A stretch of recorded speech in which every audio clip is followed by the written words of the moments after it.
Amém, amém, amém! Bem, muito bem! Eu acho que temos uma multidão faminta hoje aqui. Isso é maravilhoso! Ouçam, estamos muito empolgados de estar aqui. Para a gravação do currículo A Recompensa da Honra serão 12 sessões. Estamos muito felizes em começar nossa primeira sessão hoje. E temos um grupo bem faminto aqui, e eu realmente me empolgo com isso, certo? E antes mesmo de começar, eu quero orar ao Senhor para que Ele realmente possa mudar nossas vidas com essa série, amém? Pai, em o nome de Jesus, primeiramente estamos muito gratos por sermos seus filhos. Você poderia nos ter feito escravos e já seria bom, mas você nos chama filhos e filhas de Deus em o nome de Jesus e por isso somos eternamente gratos. Então hoje, Pai, nos achegamos a você com ousadia no seu trono em nossos corações. E Senhor, sabemos pela tua presença que o teu Espírito Santo está aqui. E onde quer que esse currículo seja assistido, damos boas-vindas à sua presença, Espírito Santo. E Pai, eu te peço que essa noite você unja nossos olhos para vermos, unja nossos ouvidos para ouvirmos e nos dê um coração para entender e perceber. Revele-nos Jesus de forma maior do que jamais o vimos antes. Eu te peço que à medida que o contemplemos você nos mude de glória em glória, pelo Espírito do Deus vivo. Eu te peço que como resultado da tua palavra nossas vidas sejam mudadas, nossas casas sejam mudadas e nossas igrejas sejam mudadas. Pois eu decreto essa noite, Senhor e Pai, que o seu reino já veio e que a sua vontade será feita nesse lugar, aqui na terra como no céu. E por isso eu te dou a glória, a honra, o louvor, a ação de graças e no santo nome de Jesus, que é poderoso, majestoso, incomparável, eterno, grandioso e maravilhoso. Todos que concordam gritam... Amém! Agora agradeça a Ele mais uma vez pelo que Ele vai fazer, certo? Obrigado, Senhor! Aleluia! Amém, amém, amém, amém! Você pode sentar. Você pode sentar hoje. Eu quero que você abra sua Bíblia comigo, por favor. Vamos começar em 2 João. E se você puder, ponha um marcador no Evangelho de Marcos, capítulo 6. Sim, é uma boa ideia. Esta é a primeira sessão da Recompensa da Honra. E o título dessa sessão é Honra. Repita, honra. Certo, então eu quero ler os primeiros 3 parágrafos que eu escrevi do livro A Recompensa da Honra. Então, por favor, ouça. Honra. Uma virtude quase extinta no século XXI. Porém, ainda tem o poder de nos comover. Aquece os corações quando demonstrada em filmes. Muitos choram devido à coragem e o sacrifício. Reveja os grandes sucessos de todos os tempos e você encontrará a honra entremeada em seus roteiros. Aplaudimos romanticamente, mas onde está a honra na nossa vida diária? Ela se tornou um elemento estranho à nossa geração. Eu quero vê-la restaurada, quero ver a honra restaurada entre filhos e filhas. Ela é a chave essencial, ouçam com cuidado o que digo. Ela é a chave essencial para receber de Deus. E por esta razão o inimigo das nossas almas tenta frequentemente eliminá-la da nossa vida.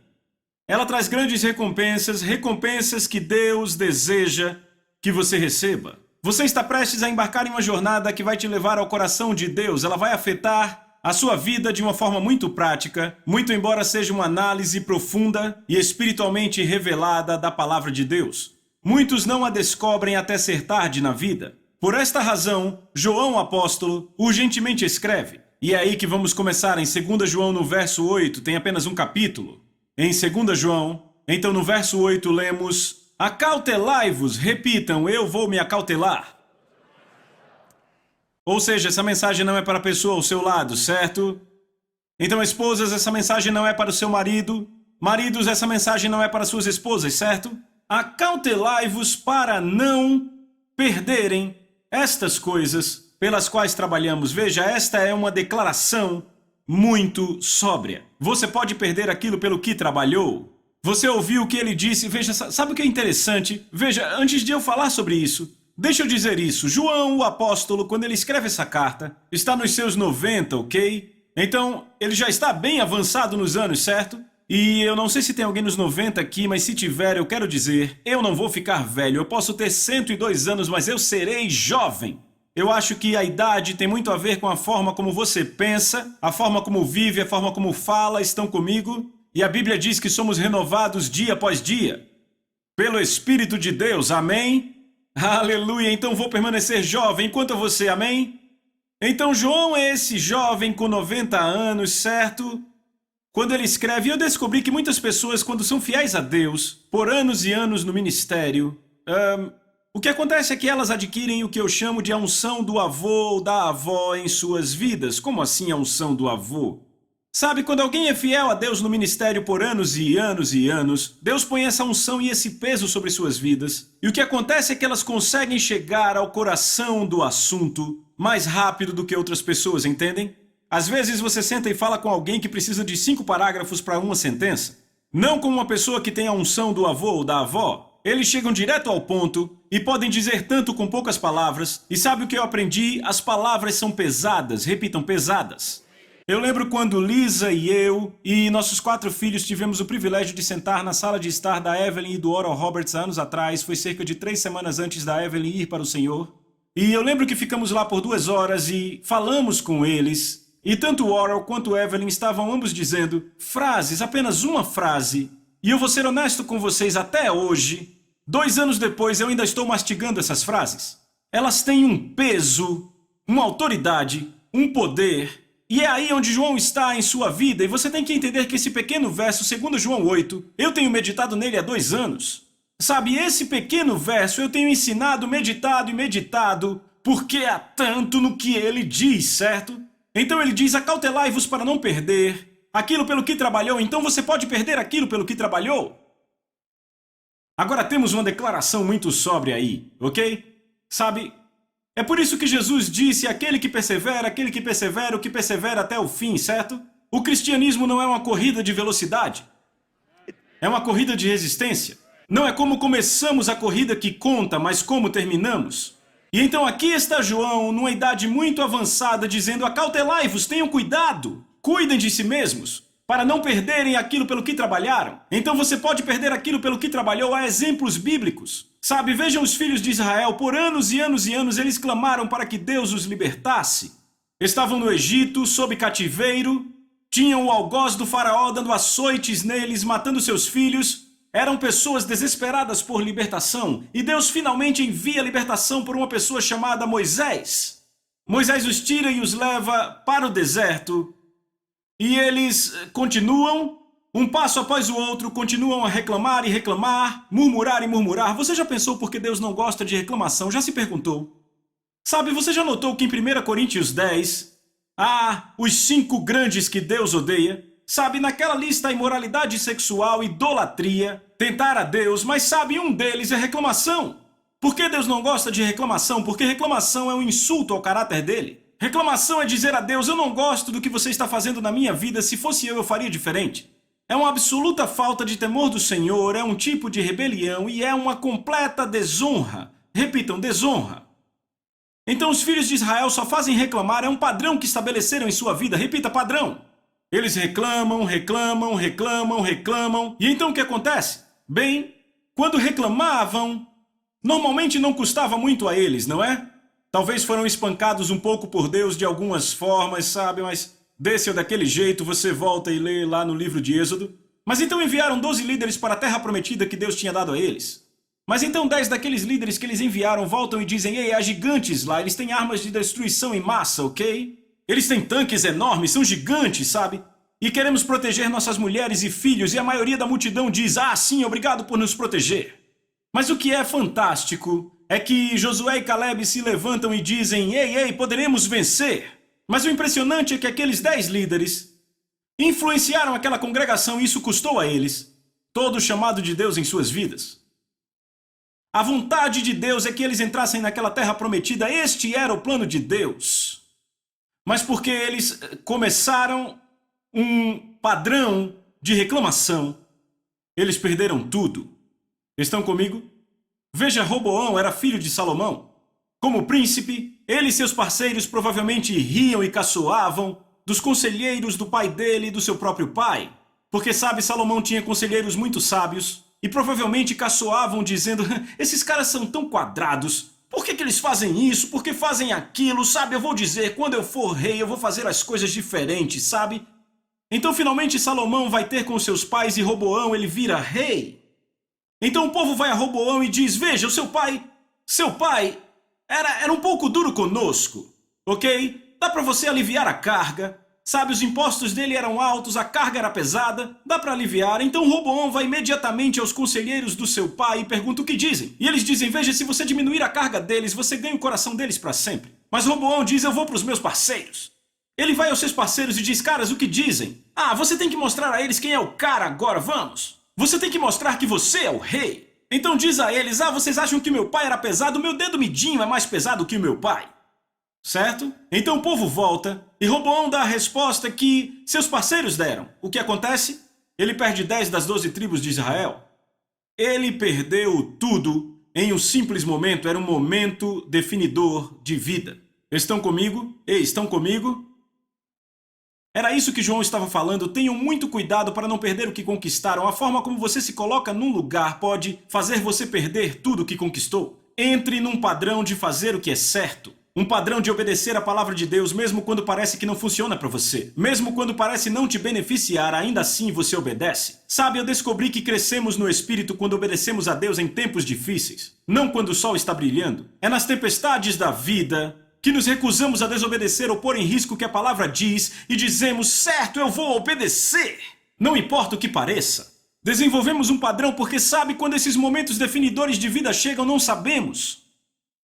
Roboão não sabia que ele perderia 10 das 12 tribos de Israel. Ele não sabia que era um momento definidor da vida. Os filhos de Israel, eles não sabiam que aquilo custaria a vontade de Deus para a vida dele, eles não perceberam. Então seu momento definidor de vida é sempre uma ocorrência da qual você não sabe. É um livro aberto, mas você não sabe quando acontece. Estão comigo? Mas se você define um padrão de obediência, você não perderá aquilo pelo que trabalhou. E é isso que o apóstolo João tenta nos dizer. Não percam aquilo pelo que trabalharam, amém? Ele continua dizendo, acautelai-vos para não perderem aquilo pelo que trabalharam, mas, repitam, mas, para que possam receber uma recompensa completa. Repitam, recompensa. Quantos sabem que Deus é um recompensador? Ah, eu acho muito pouco. Quantos sabem que Deus é um recompensador? Meu Deus, ele é um recompensador, certo? Sabe como ele se apresenta a Abraão? Como é que ele se apresenta a Abraão? Ele diz, eu sou o seu escudo, sua grandiosa recompensa. Que forma de se apresentar a alguém? Sabe, ele se apresenta assim e Abraão cai e ele levanta e ele diz, eu sou o seu escudo e sua grandiosa recompensa. Em Salmos 19:11 a Bíblia diz, em guardar as promessas da aliança de Deus há uma grande recompensa. E podemos ver outras passagens pela Bíblia de como Deus quer e deseja nos recompensar. Estão comigo? Agora eu posso dizer, como pai de 4 filhos, eu sei um pouco mais como é o coração do pai. Porque o quanto ele ama nos recompensar. Sabe, como pai, eu amo recompensar meus garotos. Sabe, eu amo olhar para o olho deles quando eles dizem, que legal, papai, depois que eu dou algo, certo? Eu amo isso, ok? Então eu creio que Deus é assim. Mas como um pai sábio, eu aprendi algo. Eu não vou recompensar os meus filhos a não ser que eles conquistem ou mereçam. Estão comigo? Por quê? Porque se você recompensar seus filhos sem que eles conquistem ou mereçam, você vai tirar deles o incentivo. E quantos sabem que incentivo é algo bom? Não é algo ruim, estão acompanhando? Agora notem João, olhem na sua Bíblia e veja, João diz, acautelai-vos para não perderem aquilo pelo que trabalharam, mas para que possam receber uma recompensa completa. Agora repitam, uma recompensa completa. Digam de novo, recompensa completa. Eu comecei a pensar sobre isso. E comecei a pensar, sabe, para haver uma recompensa completa, o que quer dizer? Que é um cenário de recompensa parcial e há um cenário sem recompensa. Certo? Porque para João, nessa passagem, especificamente identificar uma recompensa completa, tem que haver uma recompensa parcial. Ele não está escrevendo, ei rapazes, vivam sua vida de forma que recebam uma recompensa parcial. Não é o que ele diz. Ele diz, cuidem para ter recompensa completa. Estão comigo? Agora, as palavras de João aqui se aplicam a 2 reinos na vida. Repitam, 2 reinos. O primeiro reino a que se aplica, e eu estou fazendo ele primeiro porque não é a parte principal do assunto. A primeira parte ao qual se aplica é o trono do julgamento de Cristo. Então, o trono do julgamento de Cristo se encontra em 2 Coríntios capítulo 5 e em Romanos capítulo 14. É onde o apóstolo Paulo claramente mostra que nós, como crentes, vamos estar um dia diante do trono de julgamento de Cristo. E diante desse trono, seremos examinados pelo próprio Senhor para ver como vivemos esta vida como crentes. Talvez alguns possam ficar preocupados agora. Nesse trono não seremos julgados pelos nossos pecados, porque como crentes nossos pecados foram erradicados pelo sangue de Jesus, diga graças a Deus. Não, seremos julgados por como vivemos essa vida como crentes. Agora, não só toda obra que fizemos será examinada, mas cada palavra que falamos, cada pensamento que tivemos e cada motivação que nos moveu. E como resultado do exame do Senhor, porque deixa eu dizer uma coisa, a palavra julgamento simplesmente quer dizer uma decisão resultante de uma investigação. Então Jesus vai investigar nossas vidas, e como resultado da investigação ele vai tomar decisões.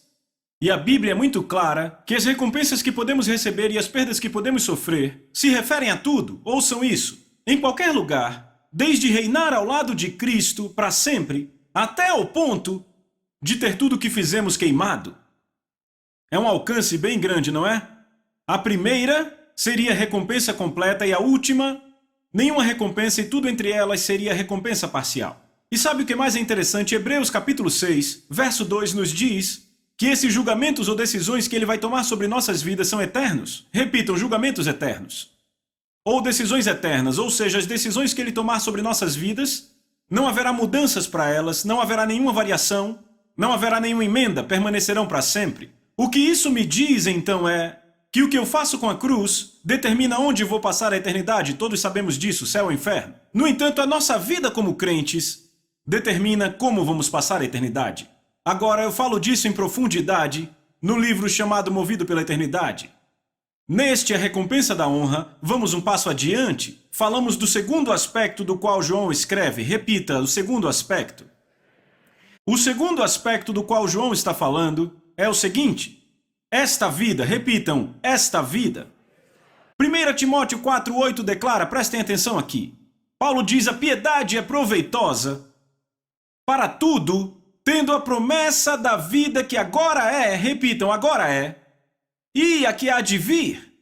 Então a parte que há de vir tratamos completamente em Movido pela Eternidade. Então vamos falar do agora é. Porque eu creio firmemente com todo o meu coração que João está dizendo vivam de tal forma que recebam a recompensa completa. E ele está falando agora nesta vida.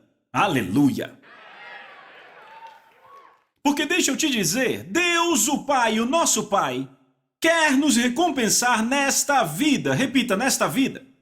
É disso que falamos nesse livro inteiro, certo? Como eu sei disso? Porque Provérbios 11:31 diz o seguinte. Ele diz, o justo será recompensado na terra. Deus, eu amo isso. Preciso dizer de novo. Eu acho que precisamos ouvir mais uma vez. Provérbios 11:31 diz, o justo será recompensado na terra. Repita, isso é para mim. Diga, isso é para mim. Toque na pessoa do seu lado e diga, é para você. É exatamente assim, aleluia, eu amo isso, certo? Então, mais uma vez para João isolar a palavra, recompensa completa, diga isso.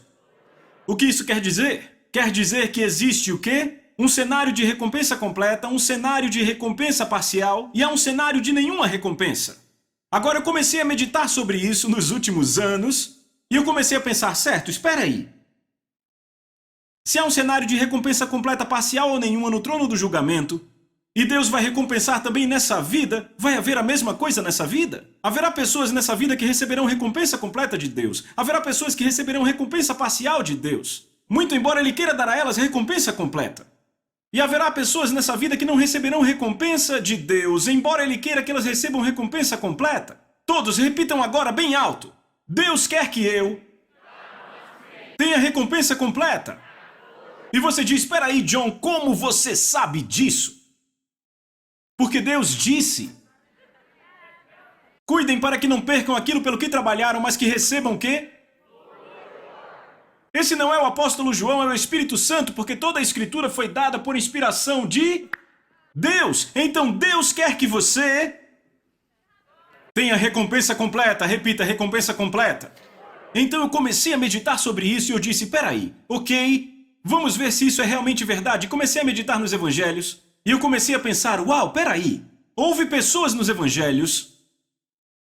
Eu disse, alguns tiveram recompensa completa. E eu pensei em outras pessoas nos evangelhos que receberam recompensa parcial. E eu pensei em outras pessoas nos evangelhos sem recompensa. Então eu pensei, eu vou mostrar. Vá para o Evangelho de Marcos, capítulo 6. Evangelho de Marcos, capítulo 6. E agora vamos ver aqui pessoas que receberam recompensa completa nos evangelhos, pessoas com recompensas parciais e pessoas sem recompensa. Certo? Vamos começar no Evangelho de Marcos, capítulo 6, e vamos ler do verso 5. Se você achou, diga amém.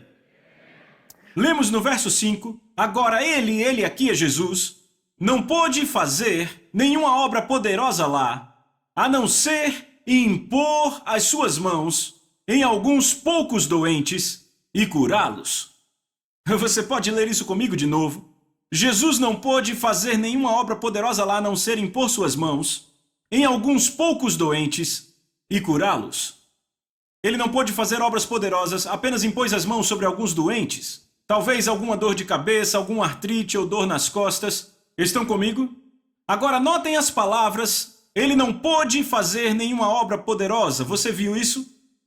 Agora eu comecei a ir a todas as minhas traduções e eu percebi que a tradução literal é ele não pôde fazer obras poderosas. E eu li aquilo e empurrei a minha Bíblia e fiquei, peraí, como assim? Esse é Jesus? Ok? Esse é o Messias, esse é o Filho de Deus. Embora ele andasse como filho do homem, era o Filho de Deus, ele estava cheio do Espírito Santo sem medida e ele entra numa cidade que esperava o Messias. Entenda isso, essa cidade na qual ele entra em Marcos 6, eles estão buscando o Messias, estão antecipando sua vinda e eles sabem que está na época da sua vinda. Mas isso não surpreende? Quantos sabem que está na época da segunda vinda? Levante a mão. O que nos diferencia deles? Eles sabiam que estava na época da primeira vinda, não tenho tempo para entrar nisso, leia na Bíblia. Mas então, eles estão buscando o Messias, antecipando a sua vinda, ele entra naquela cidade e a Bíblia diz ele não pôde.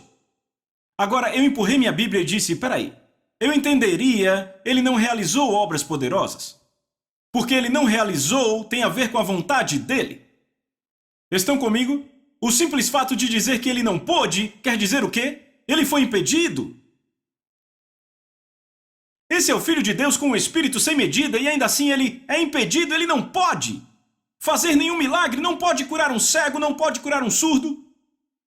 Eu pensei, por que ele não pôde fazer? E eu achei a resposta. Está nos versos anteriores, foi o que o povo disse, olhem isso. Verso 3.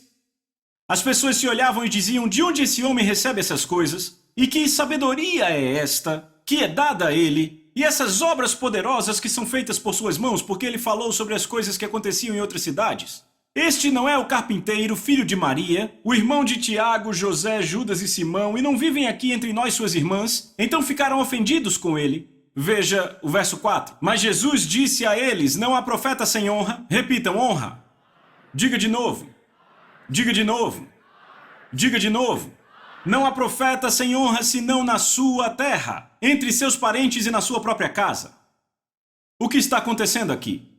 Jesus entra na cidade aonde ele cresceu, certo? Eles se reúnem na sinagoga, é o sábado, certo?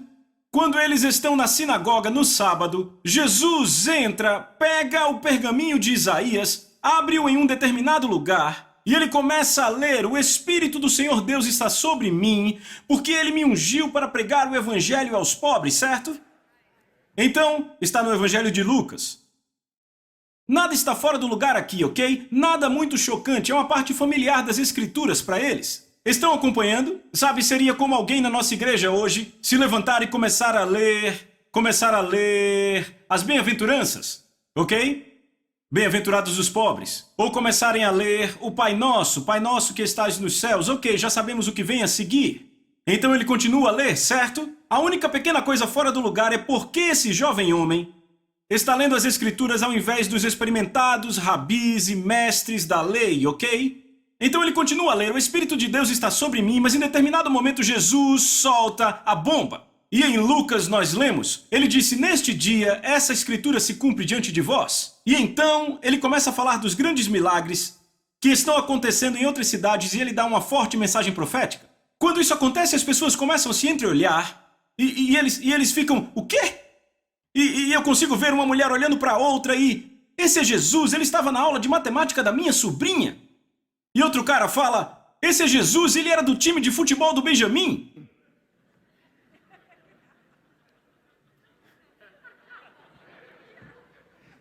outros...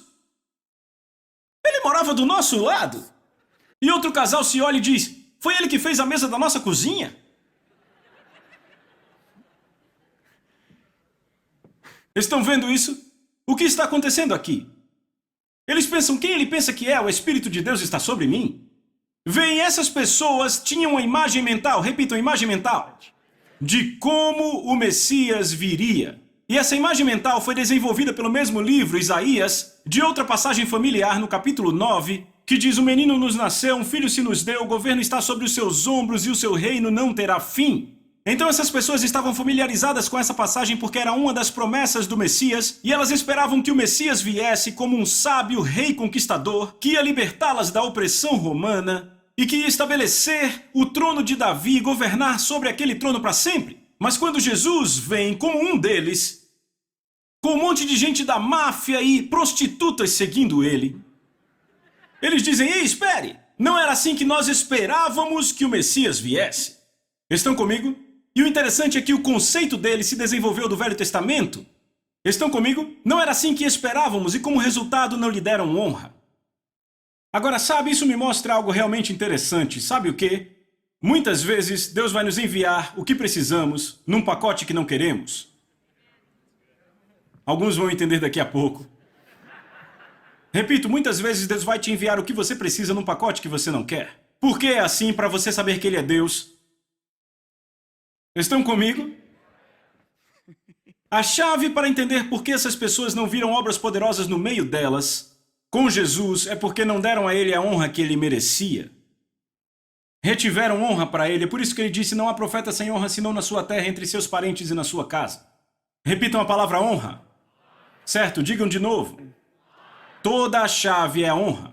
Agora, eu fiz um estudo muito extensivo apenas sobre essa palavra honra. Ok, eu espero que você não se incomode com isso. Honra vem da palavra grega timi. Então, soletra-se T-I-M-E. Em português, pronunciamos talvez time. Não se pronuncia dessa forma em grego, se pronuncia timi. Repitam, timi. Ok, então eu falei com várias... Não, eu deveria dizer, eu falei com várias pessoas, mas vejam. As duas pessoas-chave com quem eu falei são dois ministros fluentes na língua grega. Um vive no Reino Unido, o outro vive em Atenas, Grécia, e está na 4ª geração de ministros na família. Eu pesquisei em todos os dicionários de grego que vieram à minha mão. Eu estudei essa palavra à exaustão. A definição literal desta palavra honra é a seguinte: escrevam, é uma valorização. Escrevam isso, uma valorização. Quando você fala a palavra timi para um homem grego, ele pensa em algo valioso, ouçam com atenção, valioso, que tem peso, precioso, assim como ouro. Estão comigo? Quantos sabem que não se põe ouro na bomboniere? Onde se põe? Você põe no lugar de honra, certo? Estão comigo? Estão comigo? Outras definições da palavra honra: apreciação, estima, um olhar favorável, respeito. Pensem nisso, valioso, que tem peso, precioso, apreciação, olhar favorável, estima, respeito. Às vezes, olhem para mim, às vezes para saber o que uma palavra é, vemos o oposto. O que ela não é, o seu antônimo. Qual o antônimo de honra? Desonra. Repita, desonra. O que é desonra? Qual a definição grega para desonra? Não demonstrar respeito ou valor. Escreva isso, tratar como comum. Escreva isso, tratar como comum. Escreva isso, tratar como ordinário. Estão pegando? Eu perguntei, estão pegando? Quando você fala de desonra para um grego, ele vai pensar em algo comum, leve, de que se livra facilmente, assim como o vapor. Estão comigo? Certo? Uma forte forma de desonra é ser tratado de forma vergonhosa ou humilhante, certo? Agora, ao estudar a palavra honra nos meus dicionários de grego, eu descobri que a honra pode ser demonstrada em obras, ouçam com atenção, em palavra, em pensamento, mas toda honra verdadeira se origina do coração. É por isso que Deus diz em Isaías 29, verso 13: Esse povo se aproxima de mim com suas bocas e me honram com seus lábios, mas seus corações removeram para longe de mim e seu temor por mim é ensinado por preceitos de homens. Deus diz: eles me honram com seus lábios, mas seus corações se afastaram de mim. Então a verdadeira honra se origina onde? No coração. E ele diz também: o temor deles por mim é ensinado por preceitos de homens. É interessante notar que toda honra que é uma verdadeira honra, ela é derivativa ou ela flui pelo temor do Senhor? Bom lugar para dizer amém. É por isso que eu amo tanto essa palavra, certo? Estão comigo? Então, essas pessoas retiveram a honra para Jesus, elas não o viram como valioso, precioso, com peso, não o reconheceram como alguém enviado por Deus para cumprir sua palavra. Ao invés disso, o viram como um homem ordinário, um garoto local e comum. Por causa disso, eles só receberam uma recompensa pequena e parcial. Repitam, recompensa parcial.